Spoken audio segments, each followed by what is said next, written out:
3 for the 5-Star Plan for Texas by Mr. Robert West. So we're going to jump in here on Chapter 5 and continue on. And the question is, can we really do this? Well, that is the question, isn't it? Is this worth all the time and effort that I'm going to need to put in order to make this work? Well, here's the thing. Our opponents have been doing this for years and decades, and they have been seeing the success that effort has brought about. Our goal is to stop them from wrecking our state. Our goal is to preserve liberty, and the only way you can do that is by showing up to that fight. We're going to continue on Chapter 5. Come join me on that podcast. Okay, so Chapter 5, can we really do this, is the picture. And he starts off by referencing the Marine Corps birthday, and he says, when you thank most veterans for serving, they will tell you they did not see combat. That's me. Thank a combat veteran, and they'll tell you they were never wounded. Thank a veteran with scars, and they'll tell you they were not disabled. Thank a disabled vet, and they'll tell you about the ones that didn't come back alive. And he concludes with, I am positive if you could thank a fallen hero, they would tell you they were just doing their job, and then thank somebody else that made a difference. Well, these generations fought hard and long in order to preserve liberty, and we have not done a good job backing up that, right? And we're looking at a political division that maybe has never been greater. His response is, May 1861, 650,000 dead Americans. Yes, it's been worse. So he says if we target those 5 million voters, that's going to bring us the landslide. And even if we don't make that goal, it's going to push it far enough. So he talks about taking time outside the polling place to hand out the recommended candidates, give out get those 5-star T-shirts so you can stand out. He said that for too long, a small handful of those people have been giving us the magician's choice when it came to voting. That they have their two hands, they want you to pick one, and then they switch it and say, well, you get this one. So, for instance, you say which hand do you want, and if you're pointing at the left, you go, well, very well, not that one, this one. Or if you say, oh, you want that left one, then he shows you. It's always the one that he wants to show you, right? So that's kind of like the primary election. That's what he's talking about. And we're going to be putting in people, potentially, that have never run for office. So we don't care about their dazzling resume or how many years they've been elected officials. We want to know if they've done a good job or not. And if they've done such a good job, then why do we have such a mess? He talks about too many of us think we should vote for Dr. Evil over Forrest Gump. The doctor has intelligence, education, and experience, but Forrest has a heart and cares more about what's right and wrong. Very true.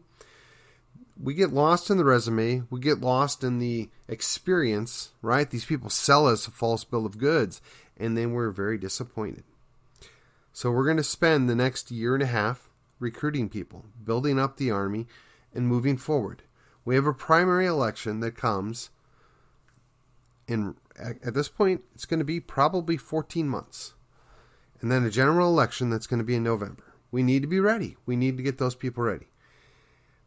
Now, he relates back to something that Rick Perry did, and then he talks about how there's other ways that they can get these mandates done if we don't watch them. That's why we always have to watch and always be involved. And the question he brings back up is, can we succeed? Of course, we can't afford not to, is his response, right? We're stepping up to do battle. We're stepping up to preserve liberty. Again, he summarizes the chapter. There's an oath people have taken to protect freedom and liberty. A civil war is not the solution to preserving liberty. In fact, if you look back, a lot of liberty was lost as a result of the Civil War, and the Reconstruction took away even more liberty. And talks about why we should stop the Perry and how can we do it. more information. So now we're going to jump into 6, the candidate. Do you want the candidate to be not quite sure that they're the right person? Yeah, sure, why not? And then he references how the Bible never thought that, or the people in the Bible that had these jobs or that were called never thought they were the most qualified. He references the idea that you need to be humble. Whatever office that you would run for, you need to make sure that you meet the qualifications. You need to be meeting those qualifications, and then you can do it. You can run. So you got to ask yourself, does the person holding the office right now follow their oath and the Constitution? Do they side with the voters over the governor? Have they pushed legislation, even if it was not popular with their colleagues in Austin, of which you approve? In other words, is our state rep or our state senator working for us, protecting the Constitution, protecting our liberty, or not? Next area of importance is, do you intend to follow the Texas Constitution? Do you intend to keep your oath of office? Do you intend to oppose anybody that won't do that? So if you're wanting to be a candidate, can you answer the affirmative of those 3? But that's all we're really looking for. That's a bare minimum. That's what he's saying here. A bare minimum. And he said, even if you're not a great speaker, there's other ways to handle that. He references the idea of going to Toastmasters and learn how to speak in front of people. It's not as hard as it looks, but there are a lot of people that are very uncomfortable with it. There's nothing wrong with that. Talks about getting people to come volunteer for you.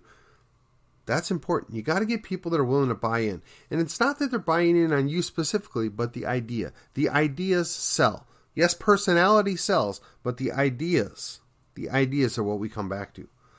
So, obviously it's more challenging in a more rural area because people are greatly spread out, but you can get them. You meet them at a church or at another meeting or a municipal function. They come into town, meet them, talk to them. So again, the summary. You want to select the office that you think you can run for, research your competition and who are you going to run against, agree to the 5-Star Plan's campaign theme, and then start looking for your supporters and prepare them. Okay, we got just enough time to tap on the office here. Number 7, chapter 7. So we've got precinct chairs. We've got the county chair, county commissioners, county judge, county sheriff, other judges, the attorney general, lieutenant governor, and the governor. So there are other, of course, offices, but those are kind of the most well-known ones. Now, he stops and he says, even in 2020 when Governor Abbott ignored his limitations, these are the actual legal powers of the governor's office. He's the head of the military. He can call the legislators into a special session. He can make suggestions about spending, and he can inform the state about budgetary needs. He can deal with other states and the federal government. He can pardon and parole. Nowhere in there was the authority for what he did. And again, talks about how we have 150 state representatives and 31 state senators. Sadly, there's only 5 of them, according to him, that are probably worth holding that office. So he just summarizes the offices: the unpaid county elected offices, paid county elected offices, elected judges, and state level offices. Now there's more, but this is just, again, the basic framework. You need to know what's going on. Reason being, if you don't have at least a functional idea of how this stuff works, and you try and run for office, you're not going to be able to persuade anybody that you're ready for office because you don't know enough about it. So you got to take the time, learn a little bit about what's going on, how things are done, so that you're prepared. And you just got to have a spine and not sell out. That's basically what it all boils down to. We can make this happen, but we need the right people to be candidates. We need the people that are willing to sacrifice their time, their money, and their efforts, and can find supporters that are willing to follow them on the idea that we can make things better. So you got to ask yourself, are you that person? I ask myself that. I don't have that answer just yet. But I think I will have one, and it probably won't surprise most people in the near future. All right, that's it for this episode of Cordy and Callis, and I will see you for part 4.